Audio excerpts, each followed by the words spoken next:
आदरणीय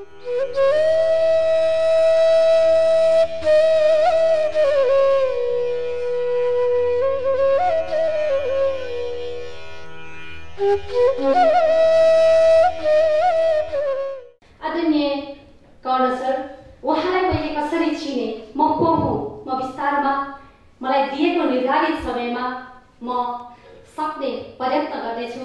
वास्तवमा 17 वर्ष पुगेर 18 वर्षको उमेरमा टेक्दाखेरि यो समाजले, आफन्तको समूहले मलाई विदेश जान बाध्य बनायो। त्यति बेला कस्ता गाथाहरू, कस्ता कथाहरू हाम्रो समाजमा गन्किन्थे भने बेलायत, अमेरिकामा त बुटमा पैसा फल्छन् भन्ने यस्तै मादलहरू गन्किन्थे। तिनै मादलको तालमा म पनि बेलायत पुगेको थिएँ।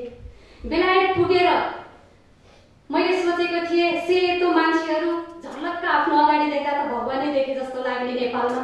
मुसुक्क हाँसेर मसिनो मिठो हाँसो हृदयबाट दिन्थ्यौँ हामीले ती सेता मान्छेहरूलाई। त्यहाँ जाँदा हामीलाई त्यस्तै व्यवहार हुन्छ होला भनेर सोचेको त मलाई सबैभन्दा पहिला त्यहाँ स्वागत गर्न बोलाइएको नाम थियो मूर्ख केटी। आश्चर्य लाग्दो, कस्तो विडम्बना के त्यो राष्ट्रको, हाम्रो राष्ट्र गरिब छ भनेर मलाई त्यही राष्ट्रको एउटा युवालाई त्यही नामले बोलाइएको आश्चर्य लाग्यो। मायुस भएर बिस्तारै बेलायतको हिथ्रो एयरपोर्टबाट लन्डनतिर प्रवेश गर्दा मेरो देश त कति सुन्दर छ। पहाड अलिकति पर गयो भने तराई छ, अलिकति माथि उक्यो भने पहाड छ, त्योभन्दा माथि गयो भने हिमाल छ। चाँदी चाहिँ हाँसेका कति स्वतन्त्र पहाडहरू, कति स्वतन्त्र झरनाहरू छन्। तर त्यहाँ त बन्जर हिउँले छोपिएको सहर छ जहाँ आश्चर्य लाग्दो नमिठा मान्छेहरू लाग्थ्यो मलाई। कस्तो न मुस्कान छ, न चमक छ, न ऊर्जा छ। त्यस्तो भिडमा एउटा 18 वर्षको युवा आफ्नो सपना बोकेर लन्डनका सहरहरूमा दौडिने क्रममा 3 महिनासम्म बेरोजगार भएँ म। 3 महिना बेरोजगारी हुँदाखेरि घरमा पकाएर खाँदाखेरि चाहिँ आफ्नो समय नष्ट हुने हुनाले मैले के गर्थेँ भने थोरै, अब हामी त मध्यम वर्गीय परिवारबाट गएको, यहाँबाट लिएर गएको पाउन्ड पुर्याइ बचाइ खानुपर्ने। अनि कहाँ चाहिँ सस्तो छ त भनेर गोजीमा भएको 1 पाउन्ड 2 पाउन्ड छामछुम गरेर चाहिँ खाने गर्थेँ। त्यही क्रममा एक दिन KFC भित्र पसेँ। 2 पाउन्डको चिकनको चिप्स र चिकन अनि त्यसपछि चिप्स किनेर चाहिँ म बाहिर निस्केँ। अब त्यही बसेर खाइराख्यो भने त काम खोज्न ढिला हुन्छ। हातमा बायोडाटा बोकेको छ। 18 वर्षको 12 क्लास पास गरेको होनहार युवा बेलायतमा त काम खोज्नु पर्यो। त्यहाँ त काम नगरेर त बाँचिँदैन। टोयलेट सफा गर्ने भए पनि मलाई काम चाहियो भनेर चाहिँ घोटारिने क्रममा KFC खाँदै हिँड्दै सेन्ट्रल लन्डनमा चाहिँ म हिँड्दै KFC खाँदै थिएँ। ठ्याक्कै KFC सकियो। KFC सकिने बित्तिकै सेकेन्ड भरमै मैले खाएर सकेको KFC को खोल मैले भुइँमा फ्याँकेँ। मैले फ्याँकेको KFC को खोल मात्रै 3 वर्षको बेलायतको बच्चा आएर उठाएर लगेर डस्टबिनमा फ्याँक्यो। वास्तवमा त्यो दिन मलाई मेरो रियल औकात, मेरो रियल लेभल, मैले आज त्यो दिनसम्म मैले आर्जन गरेको मेरो शिक्षाको महत्त्वलाई मैले बुझेँ। त्यो दिन त्यो बच्चा मेरो जीवनको यस्तो शिक्षक बनेर आयो जसले मलाई यस्तो सत्यसँग साक्षात्कार गरायो। वास्तवमा हामी नेपाली जसलाई पनि मन्द मुस्कान दिन जानेका कति सद्भाव छ हामीमा। आजसम्म यो विश्वमा एउटा यस्तो राष्ट्र नेपाल जहाँ कुनै पनि धार्मिक लडाइँहरू भएका छैनन्। यस्तो संस्कार जानेका हामी नेपाली होनहार नेपालीहरूलाई एउटा आफूले खाएको चकलेटको खोल, चाउचाउको खोल, फ्रुटीको खोल चाहियो भने हामीले त्यो पकेटमा पनि राख्न सक्छौँ। चाहियो भने त्यसलाई ब्यागको कुनामा पनि राख्न सक्छौँ। यति पनि नजानेका हामीहरूले हाम्रो देशलाई नेताले बिगार्यो भनेर गाली गर्न सुन्छ। त्यो दिन त्यो बच्चाले मलाई झस्काइरह्यो। तत्पश्चात विविध घटनाहरू घटे। 3.5 वर्षमा 40-45 वटा ठाउँमा मैले काम गरेँ। म कार्यरत भएका ठाउँहरू जति ठाउँ मैले छोडेँ, मलाई नेपाली भनेर हेपिएकै कारणले मैले छोडेँ। र अन्तिममा हिल्टन होटेलमा, राम्रै 5 स्टार होटेल हो हिल्टन होटेल, र प्राय नेपालीहरू सन्तुष्ट भएर काम गर्छन् होला। मैले हिल्टन होटेलमा वेटर भएर काम गर्दाखेरि एउटा साथी माइकल, उसले मलाई एक दिन सोध्यो, तिम्रो देशमा काँटा चम्चा छ? मैले देखेको देशमा त कम्प्युटर पनि छ, हेलिकप्टर पनि छ, मोटरसाइकल पनि छ, कार पनि छ। उसले मलाई काँटा चम्चा छ भनेर सोध्ने?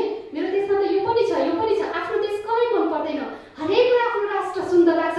मैले त्यस्तै गरेर त्यो मेरो देशको व्याख्या गर्ने क्रममा उनले मलाई भन्यो, तिमीलाई थाहा छ तिमीहरू यहाँ खाना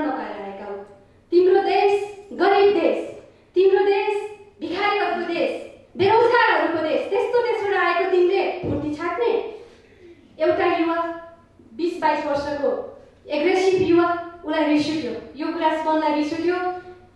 टेबलमा सेट गरिरहेको प्लेट उठेर उसको निधारमा लाग्यो, उसको निधार काट्यो। उसको निधार काटेपछि मलाई झ्यापझुप सेक्युरिटी गार्डहरूले समाते र लगेर मलाई एचआर डिपार्टमेन्टको अगाडि राखियो। त्यो बेला मलाई यो देशका यस्तै उज्याला अनुहार भएका नेपालीहरू, जहाँ नेपाली सुगन्ध छ, जहाँ मेरा आफन्तहरू छन्, त्यहाँको कति याद आएको थियो होला।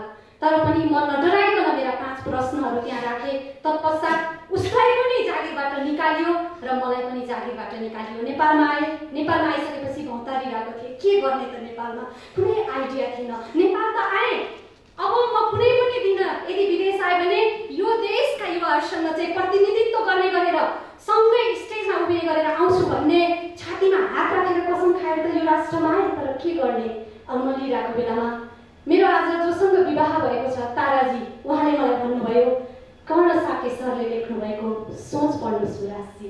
वाह, त्यो बेलासम्म पुस्तक पढ्ने भनेको के हो मलाई थाहा थिएन। म एकदम इमान्दार भएर बोल्ने मान्छे हो, म कुनै पनि कुरा झुट बोल्दिनँ। तत्पश्चात म तुरुन्त मार्केटमा गएँ। त्यति बेला मैले लगभग 30वटा किताब किनेको थिएँ।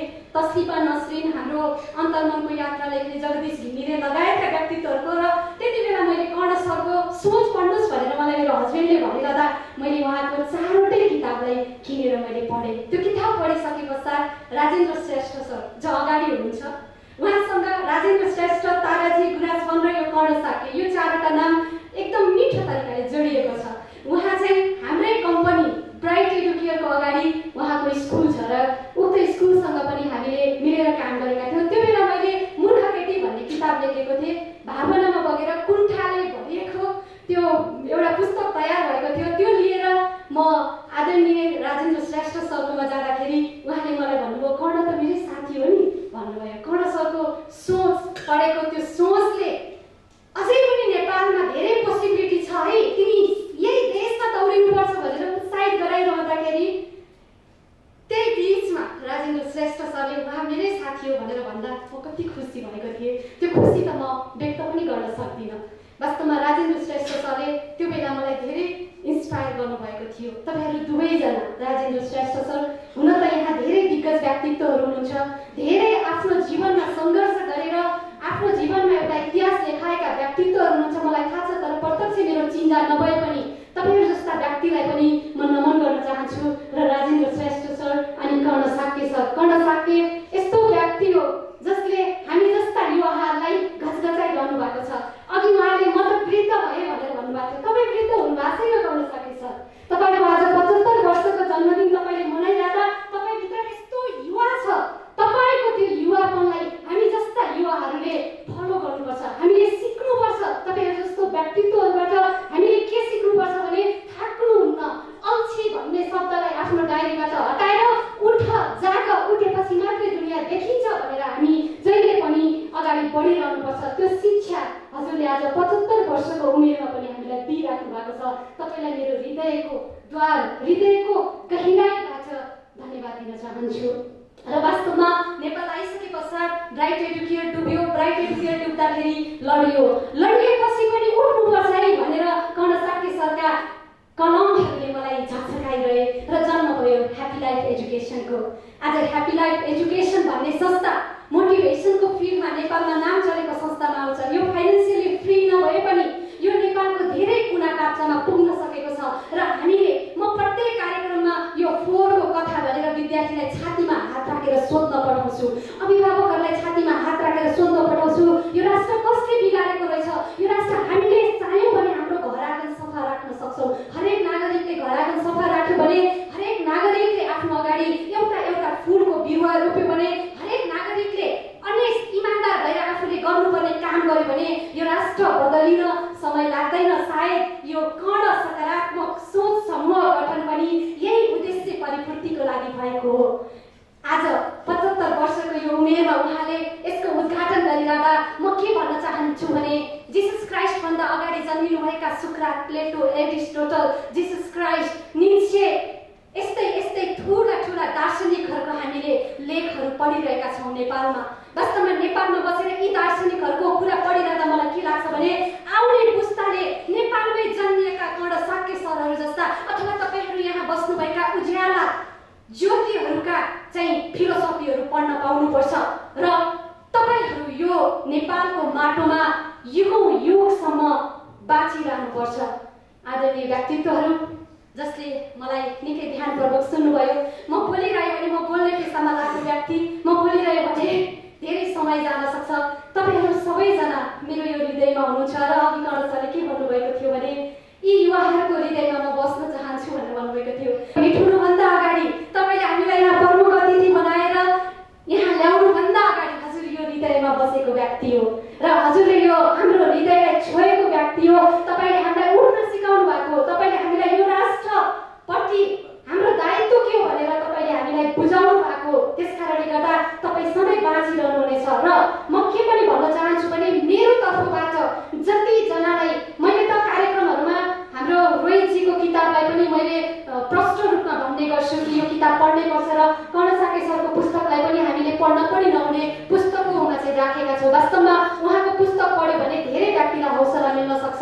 त्यसकारणले गर्दाखेरि मैले उहाँको पुस्तकहरूलाई चाहिँ एकदमै प्रमोट गर्ने गरेको छु र यो सकारात्मक सोच समूहलाई पनि हामीले चिने जानेका ठाउँमा जसलाई अपेक्षा अथवा विश्वास लाग्नेछ र जो यो समूहलाई गठन गर्न चाहनुहुनेछ त्यो ठाउँमा पक्कै पनि यो समूह गठन गर्नलाई मेरो ठुलो सहयोग रहनेछ र यो संस्था युगौं युग बाँचिरहोस् भन्दै आदरणीय व्यक्तित्व रोहितजी यहाँ हुनुहुन्छ। उहाँ पनि नेपालमा सकिन्छ र सम्भव छका लेखक हुनुहुन्छ। वास्तवमा उहाँलाई मैले सम्भव छ पुस्तकबाट चिनेकी थिएँ। त्यस्ता किताबहरू लेख्ने सोच, सम्भव छ नेपालमा सकिन्छ, खोज मोज, म सोच्छु जस्ता किताब लेख्ने लेखकहरू साहित्यकारहरूको माझबाट कहिल्यै पनि हराउनु हुँदैन। मदन पुरस्कार जस्तो पुरस्कार उहाँहरू जस्तो व्यक्तिले पनि पाउनुपर्छ भन्दै सबैजना व्यक्तित्वहरूलाई मेरो हृदयबाट धन्यवाद दिँदै म छुटिन्छु। हस्त धन्यवाद।